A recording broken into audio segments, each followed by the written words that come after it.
All right, we're live here on the 5 Minute Bark podcast. I'm Dennis Langlais with the 5 Minute Bark. And, you know, I'm really excited to have Brad Costanzo on our show here today. I've seen a lot of cool things he's been doing lately. He's an entrepreneur like me. I can't speak directly about his businesses, but as an entrepreneur, we're always digging up the latest and greatest and having a lot of fun doing it. He's also a podcaster, and I really enjoy listening to his podcast. In fact, the last one I just listened to was just such a great podcast he did about this gentleman from, I believe, New York. But we'll go into that later. Brad Costanzo here today. He's from all around the country, now living in San Diego, California. He's got some really cool businesses we might talk about here today, but we both agreed we're just going to jump on the mic as professional podcasters and just chat. So, Brad, say hello to everybody out there. I didn't think we were going to chat. I thought we were going to bark. Bark, yeah, that's right. Like the 5 minute bark. We're trying to. It's nice. We're trying to find a way to make this 5 minutes, but I know it's going to be impossible. So yeah, that's all right. We'll bark. Yeah, but no, man, it's a pleasure to be on the show. I'm a fan as well, and it's cool to be a fan and a friend. So yeah, exactly. So we're both podcasters, and we just really enjoy, sharing as entrepreneurs. And I noticed, like, you've got this really cool name for your podcast. I mean, my name is kind of catchy. Yours is kind of name. Tell people about this podcast name and where it all came from. I love it. All right. So, I'll tell the story right before I tell the name, because it was about 2.5 years ago that I was sharing a friend of mine's.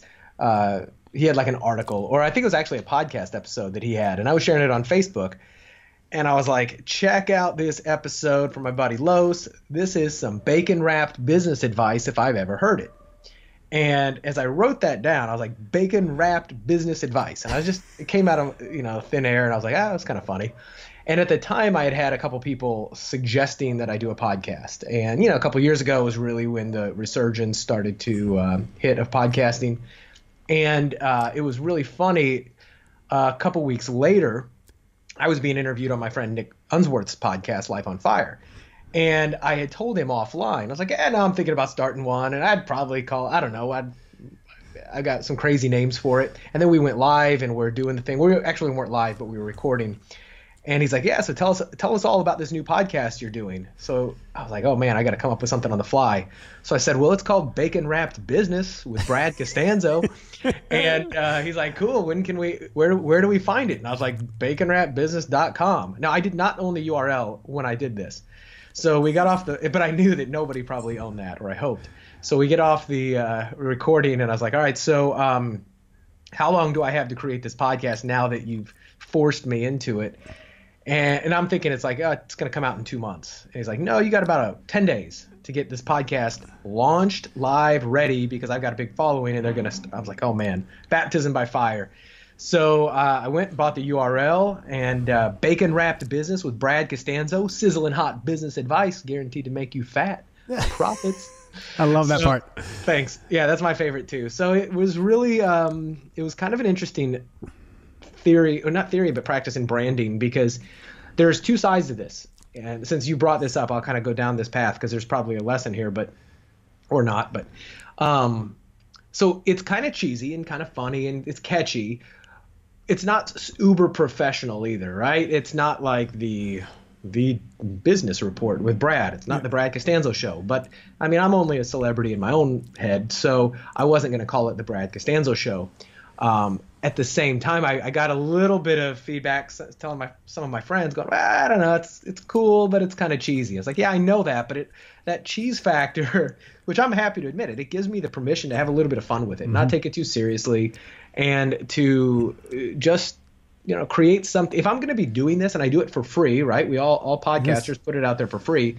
By God, I'm going to have some fun with it. So Bacon Wrap Business gives me the opportunity to have a little bit of fun and talk to some really cool people. And the one thing is nobody forgets the name. So that's kind of fun. Yeah. And I at first I was like, yeah, Bacon Wrap, but I really wasn't sure what's going on. So I went to your website and I still was kind of like, okay, what's going on here?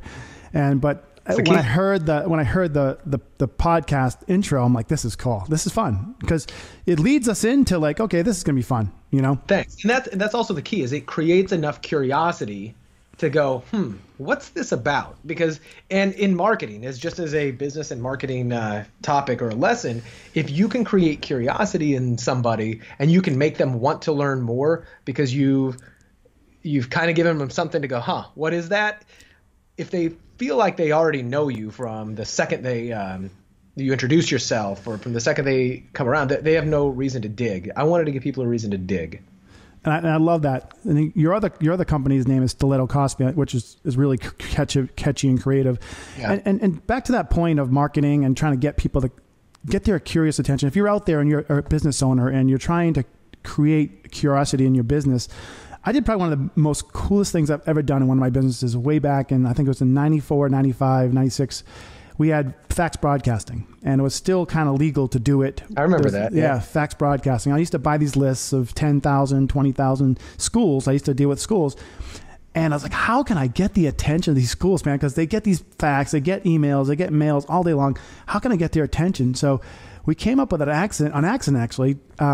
We sent a fax, and we said, see page 2. And there was no page 2. And there was no page 2.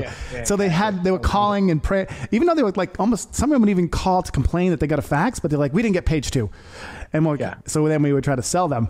And it was probably one of the biggest successes we've ever had in like marketing. It was like an accident but it was creating the curiosity. It was like taking away the fact that you're getting this nasty fax broadcast that you don't want to get but then they would get it. By God, you want page 2. Yeah, but you want page 2. I don't want page 1, but I got to know what's on page 2. And they call that scientifically, it's called the Zeigarnik effect, which, if you've ever heard of that, but it's this feeling of this unfinished, like, no, tell me more. Like if you just stop in a story, or if you're playing a tune that everybody knows, like Twinkle Twinkle Little, like da na na na na na, and I just stop. Like you need to hear that final note. We all we need to hear that. It's the Zeigarnik effect, and it's this concept that like I can't not finish. You have to finish that. You have to satisfy my curiosity. You have to satisfy what I'm expecting to happen, and it's a really powerful tool in business, marketing, persuasion, etc. Especially nowadays, and with mobile phones and everything going on. And my friend and I were just talking the other day. It's like the theme of our lives now is I need an update. I need an update. Yep. Give me an update, on the election or this or that, or give me an update on, sales. Give me a lead, it's like update. Totally. Yeah. It's interesting how marketing, you have to have that because people are just talking to you like this. They're talking like, yeah, cool. Yeah, cool. Yeah. But if you, like you said, take out that one last note, like, wait, now you got that 3 seconds of their time. So yeah. Awesome. I always thought it'd be kind of funny to start a video sales letter with something like that, like a song, where it's like, because a lot of video sales letters, they start off with the pattern interrupt, and they start off, you got to grab their attention. And I kind of thought that would be funny to start something like that, and with the song and not finish it, and then just start talking. Yeah. And make people go, no, I can't turn this off until you finish that note, and at the very end, it finishes the note. So Brad, one thing I've noticed, again, we've only hung out a couple times, but each time I've hung out with you is like we've had intense conversations about even the whole fact that like this world might even be a video game. I mean, exactly. We were getting so deep, but I noticed you have talk about boring small talk. Yeah, it's right. But I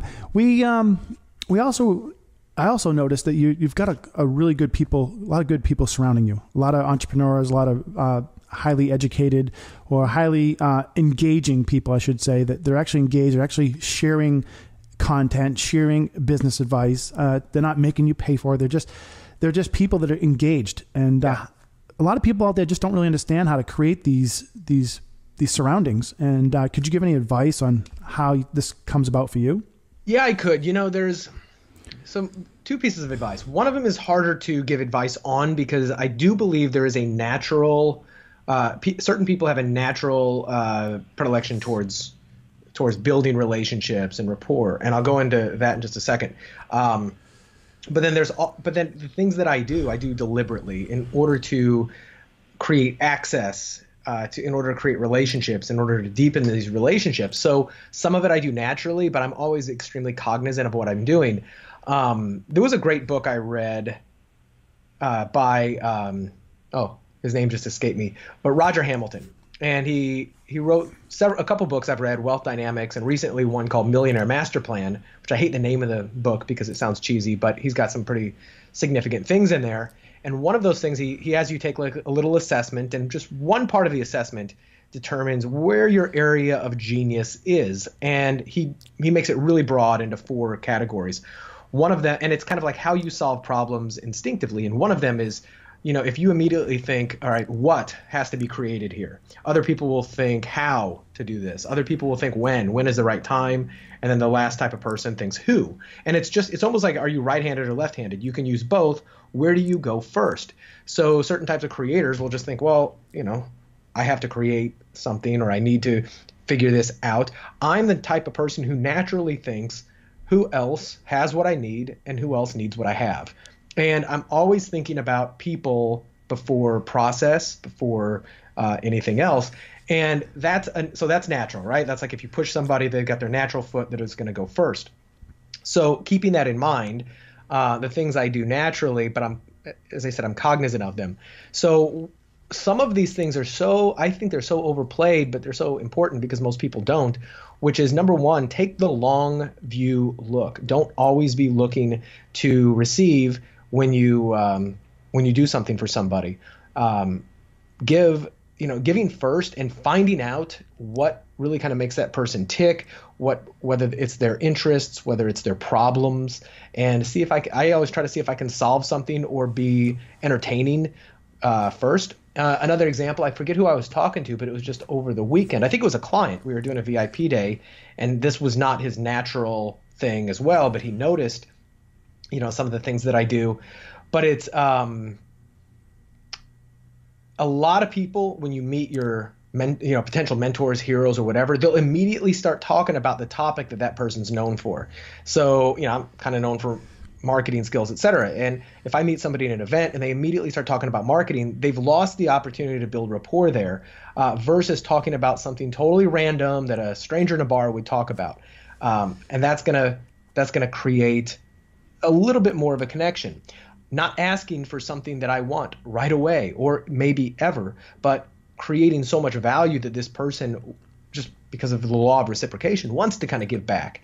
That's kind of easy ways to build rapport. And once more, they sound so cliche, but so many people don't do them. And they wonder, okay, well, Brad, how do you build relationships and access to influential folks? The other thing is put yourself in those environments where the people are. I mean, I moved to San Diego because I love the weather and I love the lifestyle here. But I also love the fact that there are so many people in the community that I want to be surrounded with. You can't help but run into these folks. And, I've been thinking about codifying this into more of a systematic framework by which somebody who doesn't have that natural, tendency to build rapport and relationships could learn what I'm doing and create something similar. I haven't done that yet, but, that might come down the road because the fact that you recognized it is something other people recognize. And I don't see it as this superpower myself necessarily, but everybody else sees it like that. So maybe that's, the universe telling me something that I've got some value to give that I've been kind of holding back. That's funny that you say that because I'll talk offline about this, but I had some thought about something recently as well that I'm like, you know what? He's kind of explaining something that I need to talk to him about. So, but we'll talk about that later. But it's funny how, things just kind of come about, but one thing real quick, not to interrupt you, but the podcast. People ask you, why do you do the podcast? I don't do it because I like to hear myself talk. I 100% do it in order to get access to influence. Yes. And once more, it's free. So there has to be something in it for me. People talk about building thought leadership, building a list, building a tribe. They're honestly the second most important part of the audience. The most important part is my guest. The second most important part is me. And the third is the audience. And that's because if I'm going to be spending my time, I want to talk to people I have authentic curiosity about, and I use it to further, to create further and deepen relationships. That's also why, that's why I created it. I think it's the biggest hack to increasing your influence and your access that very few people know unless you've got a podcast. And you're like, oh my God, this is like, shooting fish in a barrel for a relationship. It literally is. It's magic in a microphone. Shh, don't tell anybody. But it really is. So I want to reflect back on before, and then we're going to go in this one because I like this. The podcast thing's fun. Yeah. But as you're talking about, talk about everything besides your business. That's so true because you're essentially the people end up begging They'll be begging for, what do you do? What do you do? And you're not telling them, like, you know what, that's irrelevant. I really want to get to know you first, which in then turn, it's kind of like the bait and switch. Like, hey, I want to know about you. I want to learn about you and maybe create a problem, create a solution for you with what you got going on. That solution can be an introduction to somebody. Yeah. Oftentimes people go, I don't have any value to give this person. This person's like so much better than me and bigger than me. I was like, well, you probably know somebody that they don't know. And there's probably something you can do for them via an introduction that doesn't require any skill. It just requires you thinking about who can I introduce. That stuff pays huge dividends, bigger than any other kind of value that you can give somebody, like advice or skills. Yeah. And speaking about the podcast, you're totally right. I didn't realize that was going to be part of the perks and benefits of podcasting when I started doing it. Like, I started just doing it, just saw John Lee Dumas on stage on, I think, November of maybe a year and a half, 2 years ago. And I said, this is just great. I love this. I can do this. I've already spoken in front of tens of thousands of people and on a microphone, not to myself, but so I already kind of had the idea of it, but you're right. It's like, I've created so many great relationships from this, and they're not just like surface relationships either. Really close relationships that I now almost call upon on every day. In fact, I just had Jeremy Slate just text me, hey, I'm coming into San Diego. I need a place to stay. Great. I got an extra room. Come on by. We've developed a relationship as podcasters and interviewing each other. And, he's connecting me with different guests and different people. And same happens with you, so it's an amazing, like you said. It is. One more piece of advice there for people, because I gave this to my client just on Saturday, because we were talking, because as I said, his natural tendency is not to network, it's to put his head down. He's more introverted. He puts his head down and he just works and he does amazing stuff, but he knows he needs to meet more people. And I told him, well, here's a hack. You don't have to be the best networker in the world. You don't have to have all the relationships, as long as you know one or two people who do. Right. So, and that's one of the benefits of of him being my client. And I tell people, you don't have to know everything. If you know me, you don't have to know everyone, as long as you know a couple people who kind of hold the key. And I also think about this when it comes to skill sets. I'm very good at a lot of stuff. I'm terrible at a lot of stuff.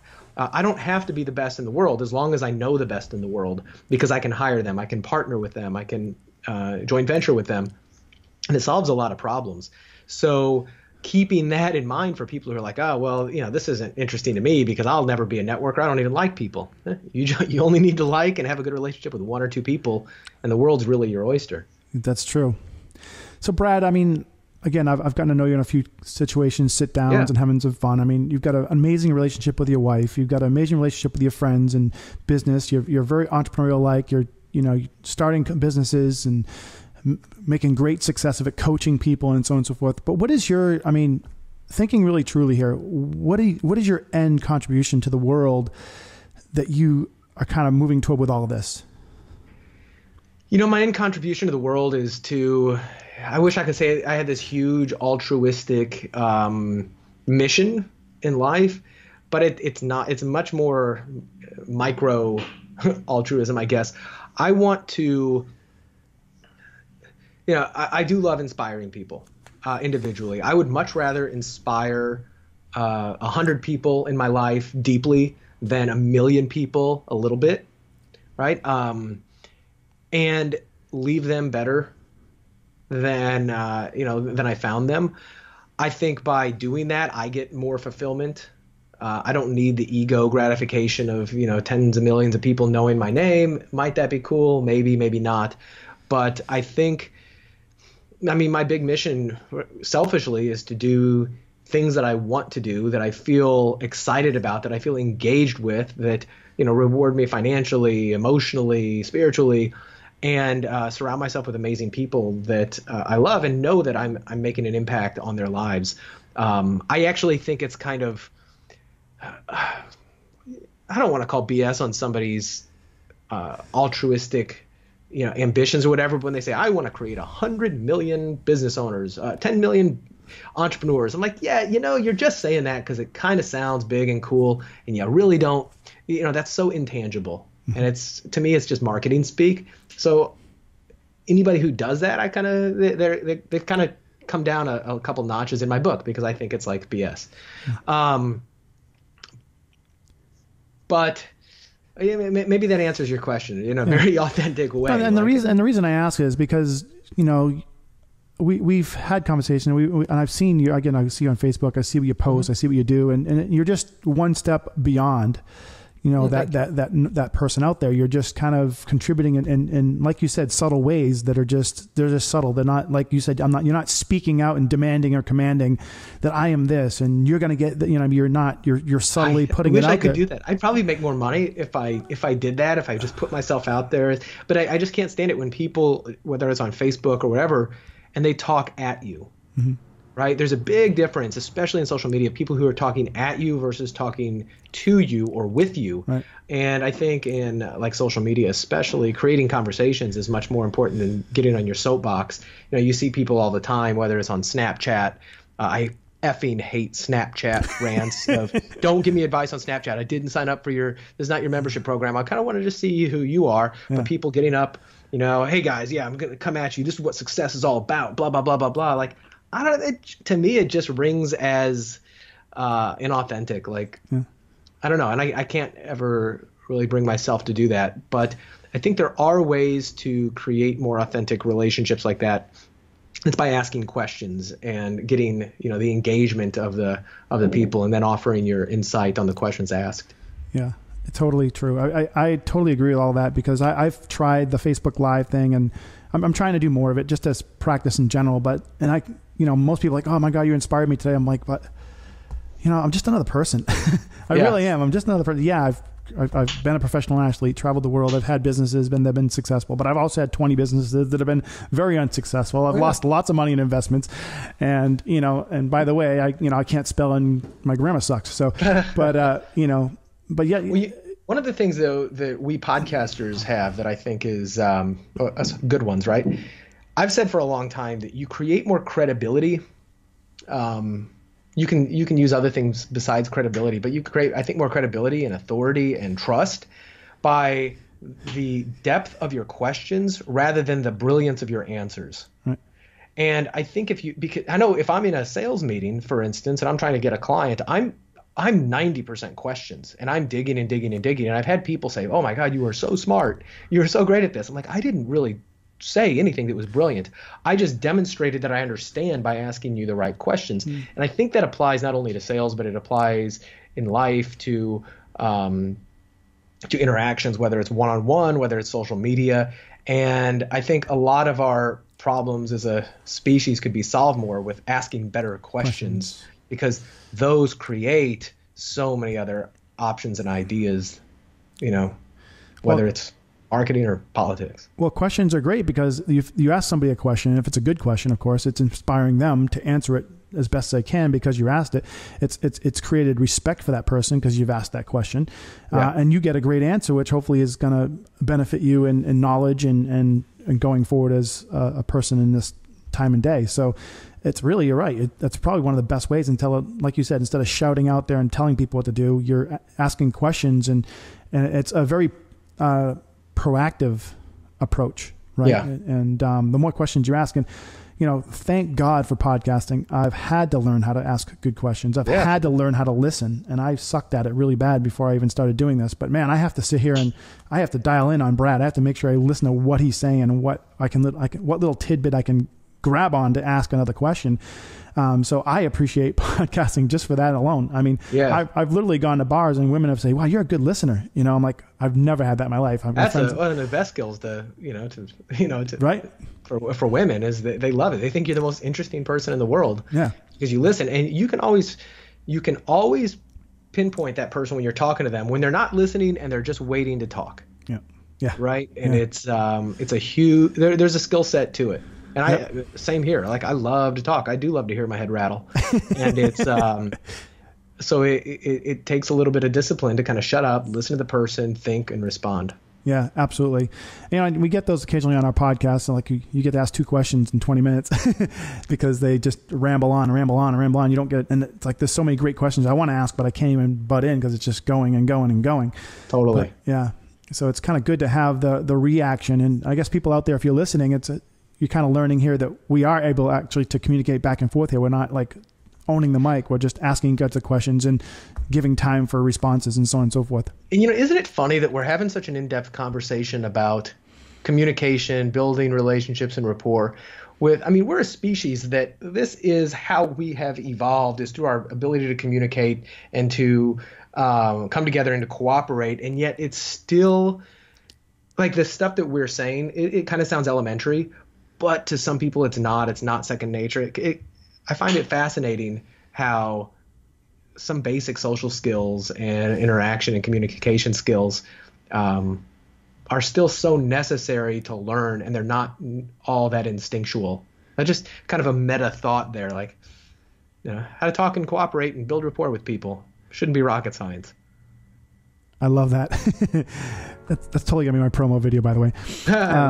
Yeah, it's so true. Here we are struggling to master the most elementary thing that we've been gifted is the ability to talk, move, look, use body language to attract or detract people. It's amazing. Right. Well, and maybe it's because we're born with the ability, but maybe our instinct doesn't kick off on how to do it right. And there's always there's always room to improve that. And the one thing that I've absolutely found, not just with me, people who have a natural tendency to connect, but all business success, life success hinges on, more than anything, your relationships with others. I think far and away more so than skill, more so than talent. It's your ability to relate with the right people at the right time, to get access to the right information, the right people, the right social circles when you need it. I can't think of anything more powerful than the ability to relate, because you can move mountains. And as I said, you don't have to know everything. You don't have to have everything. You don't have to have access to everybody. You only need one really powerful relationship in your life. And if you don't have that, then I take a look at your life, talking to the listeners out there, and say, maybe if my life isn't working out, maybe it's the quality of my relationships, both with others and potentially with myself. Now to go really deep. Yeah, that's true. I know that they keep me alive right now. Oh, yeah. I go to my Starbucks place in the morning. They know my coffee, and they know my dog, and they know about me. I go to my restaurants, and if there's a line I'm getting in, I'm not going to have to wait in line, because I've built a rapport. And I didn't try to create these rapports because I want to get that spot in the restaurant, or I didn't create these rapports with other podcasters just to get one up. Sure, you want to have the influence, but it just happens naturally because you're asking the right question, because you're being authentic, and that's really why the reason you're on my show is because I appreciate your authenticity. Thank you. Authenticity. Yeah. Authenticity. That's one of the words I can. One of the things, just tactically, because it reminded me, one of my clients, she's a leadership consultant for engineering firms, like talks with the C-suite technical leaders, chief information officers, etc. And she hired me to help her really create a systematic framework to get more clients. And the traditional Facebook ad to a webinar thing isn't really going to work in this case. She needs access to highly, hard to get people. They're hard to get sales pitches for. So one of the things we've done is created a podcast for her, and it's an industry podcast, right? So we've created the ability to give insights on, the technical, engineering, leadership, et cetera, role. And I've showed her how to do what I call put lipstick on a podcast. And that is, this, we could talk about this a whole nother show, but one of the benefits of podcasting, especially on iTunes, is that the number of listeners is totally anonymous. I tell how many people the 5 Minute Bark has. It could be you and your mother listening, or it could be 1 million people listening. And there's a benefit to that, because it's not like a YouTube show. You can see how many subscribers somebody has. But so she's created this. She's loaded it up with 15 great little episodes of her talking, et cetera. And now we've structured a way for her to reach out to some of these C-suite executives to say, listen, I'm doing an episode on X, and I would love to get a few quotes on you. I'd love to interview you about your biggest challenge and how you overcame that in here, and how to position it to where it's like this really great way to showcase them, to give them exposure, but also to ask the exact same questions that she would typically ask them if she was sitting in a sales presentation. So just one of the other benefits of podcasting that a lot of people don't know is you can develop B2B relationships. And I told her, we are not doing this to create an audience or thought leadership. Your only audience needs to be your prospects, and that's okay. So it's already starting to work for her, so it's kind of exciting. Oh, I mean, you can't go wrong. I mean, you can tell people I'm in iTunes. I mean, you can go to iTunes and look your name up, and it's right there with your picture, and you can download my audio. I mean, there's an app on the phone that people can access your radio show anywhere in the entire planet. Yep. I mean, how powerful is that? I mean, like you said, you could do manuals on your podcast. You could do discussions on technical info, or you can entertain, or you can ask questions, or you can do anything with this stuff. And it doesn't have to be this thing that's like you make $1 million with. It's something that could be absolutely informal. I mean, lots of information. It can be just used just for your clients. It could be just used for your industry, your niche. It goes on forever. And having those links on your website, or having that, hey, we'll just go to my podcast. Here, let me give you your phone. Put it up on their thing. Like, wow, boom. And instantaneous credibility. It's probably the quickest way to credibility and access that I've found. There are more effective ways to get access to people, but when you look at the cost of time, energy, money, and how quickly you can get set up on this, and some of the key levers that you can pull, there's nothing like it. And it's kind of a best kept secret, but it's true. I mean, you don't want to tell people, but you do want to tell people because it's so great. Yeah, absolutely. Absolutely. How many podcasts are there now? Like 100,000 or 200,000? It's like crazy. Something like that. And it's a lot harder to get to the top of iTunes than it is to get into the to get conversations with the people you want to talk to. A great example, I had a billionaire, Jesse Itzler, who I read his book called Living with a Seal, and it was amazing. And I saw a friend of mine happened to be interviewing him the same day I finished his book. My buddy Ed O'Keefe was interviewing him on his show, and he just posted, hey, I'm getting ready to interview Jesse Itzler later on about his book. Any questions you want me to ask him? And I commented on his Facebook thread. I said, dude, I just read that book, just finished reading it last night. It was amazing. I'd love an introduction because I'd love to have him on my show too. Now, the very next comment in my thread was Jesse, billionaire, said, I'd love to, Brad. Let's do it. He didn't ask me what the name of the show was. He didn't ask me anything else. He just said, yeah, let's do it. I mean, that alone shows you just kind of the power of having a platform such as that. And it was one of the things that kind of put the nail in the coffin on the argument of, oh, should I do this or should I not? So it's a yeah, I don't think I remember getting a no, to be honest with you, from anybody.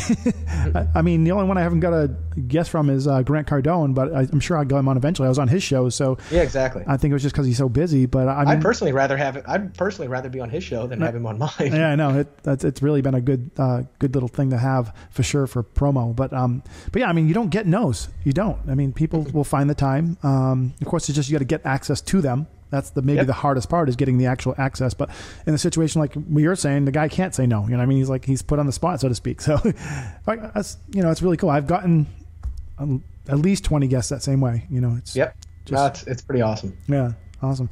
Well, Brad, I know you have a lot to get going on here, and I have a lot going on here too. So thank you for your time here today, for coming on the show. My pleasure, Dennis. We definitely have to catch up for lunch and chat more. There's lots to talk about. And Brad Costanzo today on the 5 Minute Bark podcast. I've been eager to have this conversation with him for a while. And amazing guy, everybody. If you're out there, you're trying to be an entrepreneur, Brad is that guy. He's working at it, doing different things, but probably one of the reasons he's on the show is because he's authentic. He's great at communicating with people. He can go to high levels of communication, very high levels. We can talk about all kinds of different things, and you'll never be bored talking to Brad Costanzo. So thanks again for coming on the show, and this has been awesome. Thank you, Dennis. Appreciate it.